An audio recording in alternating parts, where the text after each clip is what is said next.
So if I'm getting divorced in England and Wales, how do I go about doing it? Well, the only ground for a divorce is that the marriage has broken down irretrievably. So to start divorce proceedings, we'd need to consider how you could prove that.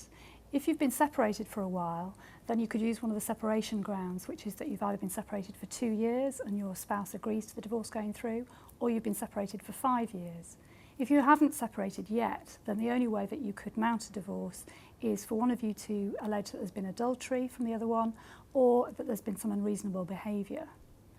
Once you've got over that hurdle, then divorce is basically a paper exercise, and the court doesn't need to get involved in terms of people turning up at court and there being court appearances.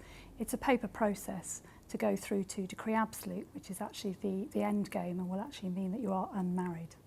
Can you get divorced by agreement? Absolutely, and the most important thing to do if you have agreed that the marriage is at an end is to get divorced by agreement, because that not only simplifies the process but also makes it much quicker and much cheaper. And how long does the divorce process actually take?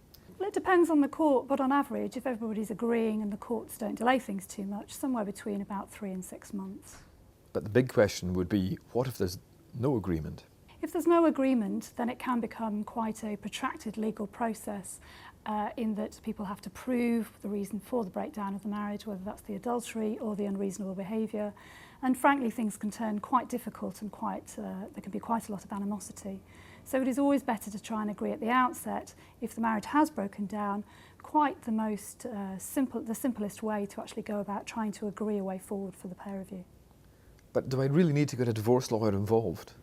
No, you don't have to have a divorce lawyer, although it would be useful for you to have looked at the legal implications of the various different ways in which divorce can go through.